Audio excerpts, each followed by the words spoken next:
Thank you, all of you, for making your way here tonight for the relaunch of the Climate Cocktail Club.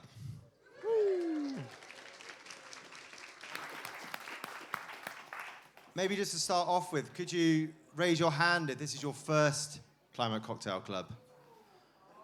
Ooh, plenty of cherries popping tonight. Very good. Well, thank you. And thank you for joining, and thank you for those that didn't raise the hand that have come before. So the Climate Cocktail Club was formed back in 2018, and it was created actually because I spent a decade in the sustainability sector and felt that hearing inspirational people, meeting other change makers, and getting knowledge about the solutions out there to make an impact on the climate and nature crisis shouldn't be behind an expensive paywall. And in fact, sustainability and taking action is part of everybody's job. So we had to create a space and a place and a time for people to get together, to learn, to listen, to be inspired, and to meet, and of course, to have a few shandies or cocktails, as the case may be. So thank you all for joining. COVID kind of put it on a dampener. You couldn't have live events. And if it wasn't for Jana here, then the Climate Cocktail Club would actually probably never have come back because she repeatedly kicked me in the bum to do it. So first of all, I'd like you all to raise a drink and have a round of applause for Jana if you'd like to stand up.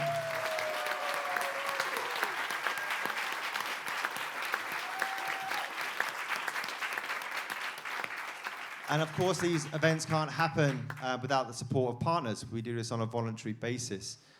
So thank you to all of you for paying for a seat here tonight. But also a big thanks goes to Erin Innovation and the CAP Network Ireland. Actually, we'll give them a round of applause first, if you can. David and the team, are you here already? If you want to you want to stand up, David, so everyone knows who you are? There we go. That's David and Erin. And then, of course, you're enjoying some vodka-based cocktails, courtesy of Irish distillers. So if Zoe, if you mind standing up on behalf of that, a round of applause. There's all the thanks.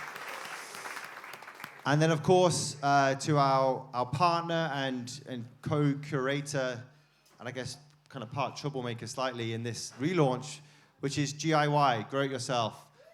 So big round of applause to Mick and the team for supporting in this. And you'll meet a lot more of them through the night.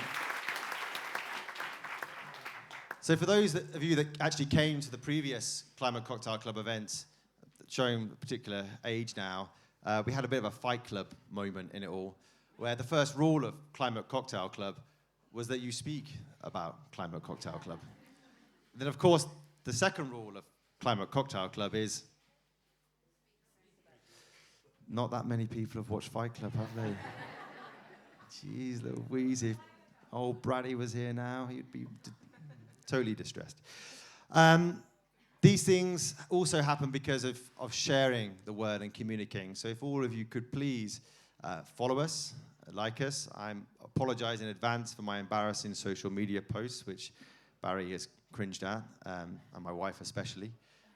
She's probably cringing now as well.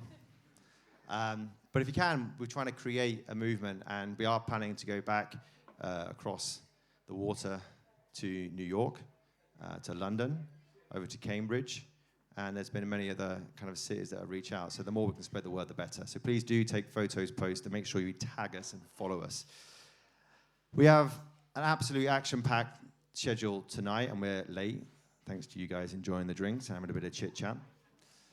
So without further ado, I would like to kind of introduce our first speaker. So our first speaker this evening is a poet, is a writer, is a grower. He's actually my neighbor, and he's a friend.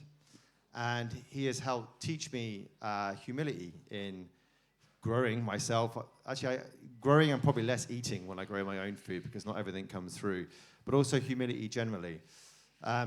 Jeremy actually has an organic veg patch and a veg box for the local community, and it's a big community-led organization called Charis Garden, which you'll talk about, but also has just released a new book of poetry called Four Season Farm, which you'll be hearing from this evening at the beginning and also at the end, just to kind of put us in the right frame of mind.